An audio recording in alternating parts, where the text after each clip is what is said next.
Levitsky is a professor in Harvard's Government Department, the director of the David Rockefeller Center for Latin American Studies, and the co-author of How Democracies Die. Today, we'll be talking about the situation in Peru. Welcome, Steve. Hi, June. Thanks for having me back. Last week, Peruvian President Pedro Castillo was ousted from office after an attempted self-coup. His Vice-President Dina Boluarte became the seventh president in 6 years. So are we just seeing more of the same? Well, in a sense, yes. Peru has a whole cocktail of ingredients for political crisis. There's a very, very high level of public discontent in general. That's been true for a while, but it was made worse by the COVID situation. Peru is one of the hardest hit countries in the world. And Peru is also very, very fragmented polity. Political parties have collapsed. Politicians, if you can believe it, career politicians have almost disappeared. And politics is basically overrun by amateurs. And it shows. Peru has also descended into a fair amount of left-right polarization, which you see across the region. And so the combination of left-right polarization and amateur politics has proven to be really destabilizing. There are several ways of seeing what happened last week. So is this a win or a loss for Peruvian democracy? I think it's both. It's a win in the sense that democracy survived. Just about 30 years previous to that, in April 1992, Alberto Fujimori, another political outsider faced with a Congress that wanted to impeach him, successfully closed down Congress, dissolved the Constitution, and ended Peruvian democracy for nearly a decade. So the fact that Pedro Castillo tried to run the script again, but failed, is a good sign. It's certainly a win for democracy. The fact that the coup failed is positive. But it also pointed to a number of pathologies in Peruvian democracy right now, none of which, unfortunately, have been changed in a serious way by Castillo's fall. In fact, I think that his successor government, the government of Dina Boluarte, is in danger of falling really potentially any day, any week. You say pathologies. What do you mean by that? The fact that Peruvian politicians are almost without exception political amateurs without parties, who have very, very little experience in democratic politics, very, very little socialization into democratic politics, and maybe most importantly of all, extremely narrow time horizons. They know they're not going to be around in politics in a few years. They have no past in politics. They have no future in politics. They only live for today. They have no teams. They have no parties. They don't act collectively. So you've got politicians across the country and in Congress and in the presidency acting in a very short-term fashion, without much skill, without much experience, and without much vision of the future. And that almost invariably leads to chaos. Castillo was a rural school teacher who came from a peasant family background. Some, including Colombian President Gustavo Petro, are saying Castillo's removal is classist and racist. Is there any grounds for that charge? Look, Castillo's removal is overdetermined in the sense that there's no question that opposition to Castillo has elements of classism and racism to it. It always has. I mean, the reaction of Lima's establishment, the Lima elite in the media, in the private sector, in politics, in culture, throughout the entire Lima elite was horrified by Castillo and terrified of Castillo from the very beginning. And that shaped the entire establishment and the Congress's response to Castillo from the very beginning. But to wipe away and ignore the fact that Castillo attempted to end Peruvian democracy is just utterly dishonest. And I expect more from an established politician like Pedro. Pedro Castillo, yes, he was under pressure. Yes, Congress was trying to remove him. And yes, the Peruvian right had tried to remove him undemocratically, had tried to steal the election from him, and was driven by racism and classism. None of that excuses an effort to kill Peruvian democracy. And nobody can deny that Pedro Castillo tried to do that. I personally loved the headline in the New Yorker. I don't know if you saw it, Steve. Can the country emerge intact from the world's shortest lived dictatorship? Can it? Yes, look, a democracy in many countries, including Peru, has shown a great capacity to muddle through and to sort of muddle through crises. And there is certainly a possibility that Peruvian democracy will muddle through this crisis. One thing that works in favor of at least democratic survival is the fact that all the players in Peruvian politics are weak. Nobody is strong enough to impose authoritarianism on anybody else. That doesn't necessarily make for a high quality democracy, but it helps democracy survive. The problem is, at some point, given this level of public discontent, somebody, some more politically skilled populist, will gain enough public support that they will be able to kill democracy. If Peruvian politicians and Peruvian elites in general are not able to take some meaningful steps toward creating a more representative political system, Peru will have its Rafael Correa, it will have its Hugo Chavez, it will have another Fujimori. When you say we'll have another Fujimori, there are two Fujimoris who are politically active. Yeah, it won't be them. Keiko Fujimori has long since ceased to be a populist. Although, she may run for president again. I think Peru will have elections soon. She may run again. She'll be a contender, but she is nowhere near the political support that she had a decade ago, and she is nowhere near the populist support that her father had decades ago. Peru's next Fujimori will be somebody not named Fujimori. Dina Boluarte became Peru's first female president. Do you see any significance in that? Sure. The region is becoming a more inclusive, more egalitarian place slowly. Peru is kind of a laggard on many dimensions of social inclusion. It's a pretty conservative place. It is always a step forward when you sort of break that threshold. Unfortunately, Boluarte wasn't an elected president. It would be better to see an elected female president. I think you will relatively soon. But the sad undercurrent here is that Boluarte is set up to fail, that this is likely to be a very, very unsuccessful presidency, and probably a very short presidency, and probably a very forgettable presidency. She just appointed a new cabinet, about half male and half female. What's your take on the cabinet? My take on the cabinet is I don't know many of them, which means that they're not very high profile figures. What they mostly are sort of second tier technocrats, and which isn't terrible. I think it's more competent cabinet than the last few cabinets of Pedro Castillo. But what it shows is that most cabinet type figures, most major Peruvian politicians, and many, many leading technocrats were not willing to join this government. They didn't want to get on what they viewed as very likely a sinking ship. And so her inability to fill her cabinet with more high profile figures suggests that she's perceived to be very, very weak and probably not long for this world politically. How long would you give her? Oh, I always get these wrong when I predict. It depends on her response. I mean, initially she insisted that she was going to serve until 2026. Legally, constitutionally, she's right to say that, but badly misread the mood of the country, which, for better or worse, really across the political spectrum, left, right, and center, all was demanding new elections. And so she waited, maybe politically fatal, 48 hours. Protests erupted. There were deaths in these protests. And she made a concession last night, calling for elections in April 2024. That even does not seem to be enough. People on the streets are demanding immediate elections. And so it's still unclear whether her concession of holding elections in 2024 rather than 2026 was enough to buy her time. It looks like it's not. The level of protest is continuing to rise.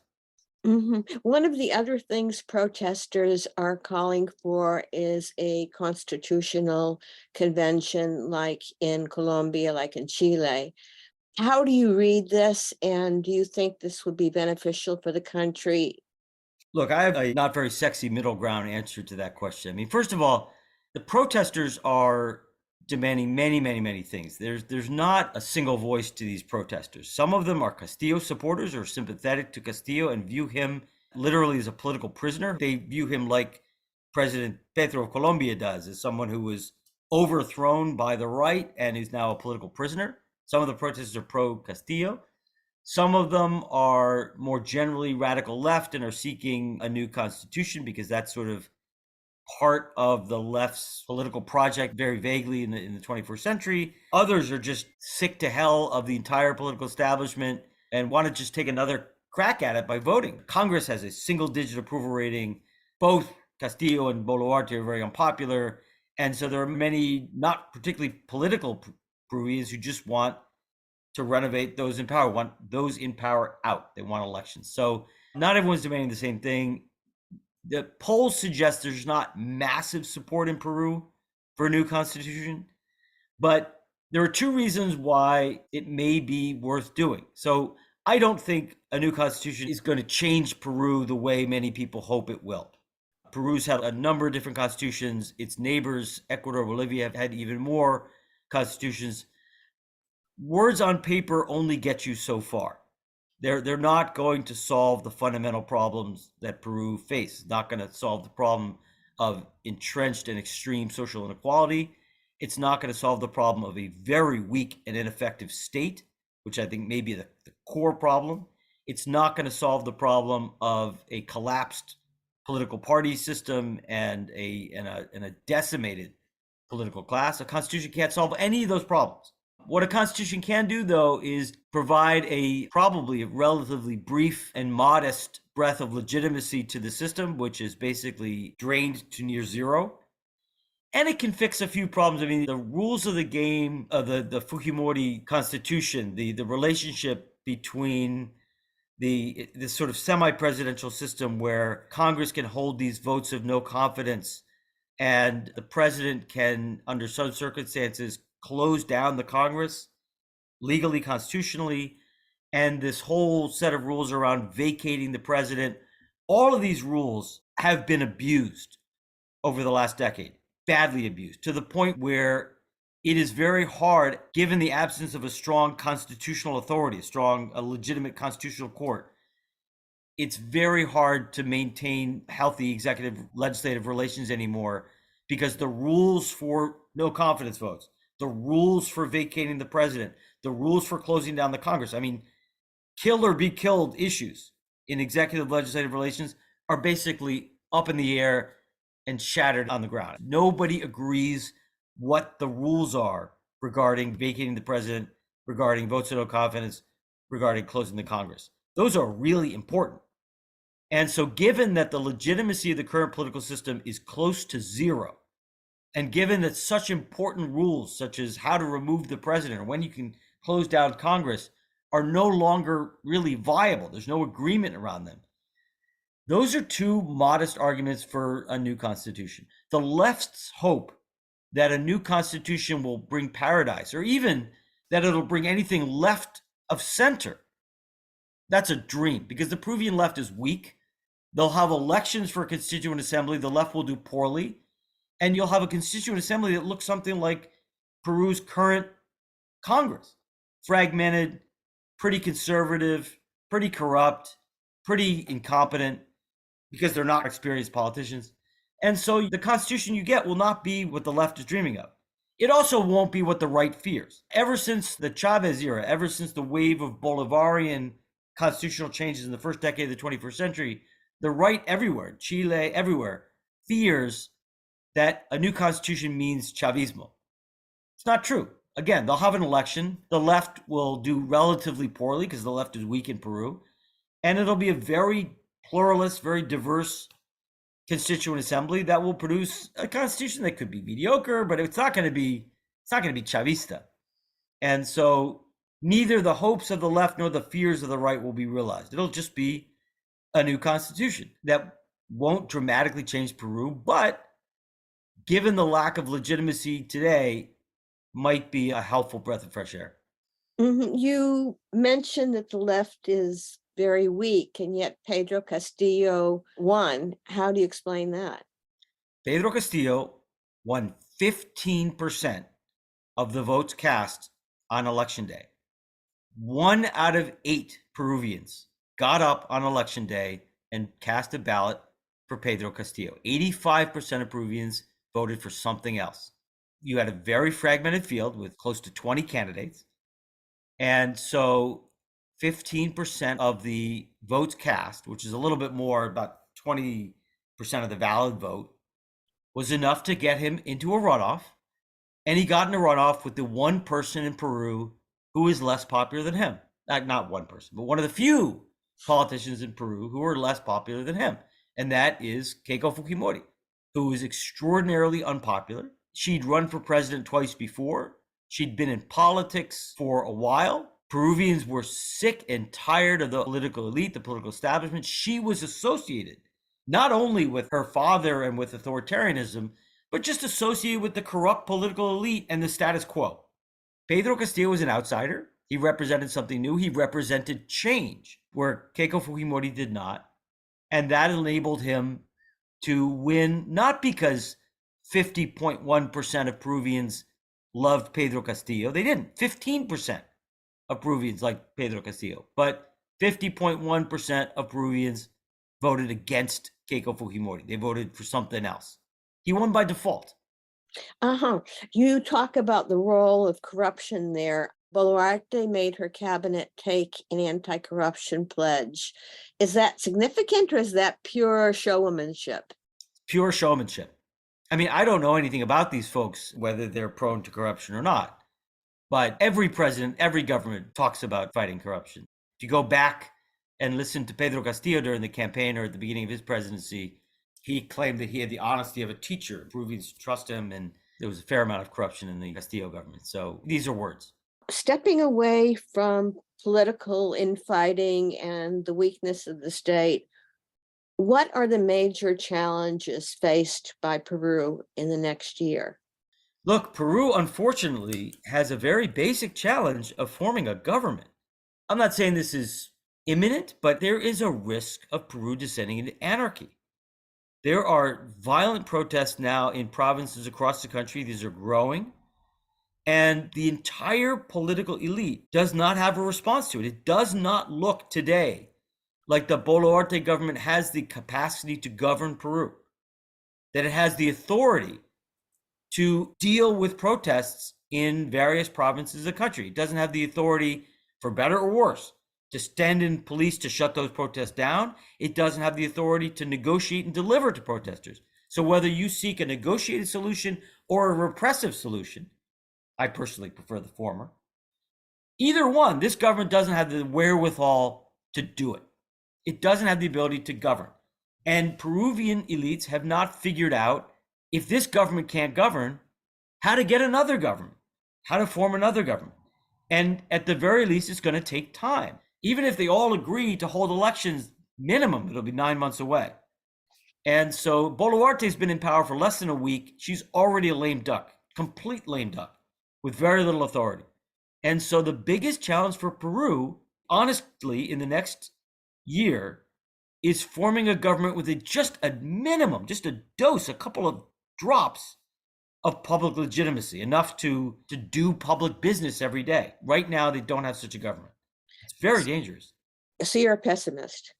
Not by nature, June. I'm pessimistic about the situation in Peru. There's nothing on the horizon that suggests that any of the factors that are contributing to this crisis are going to change.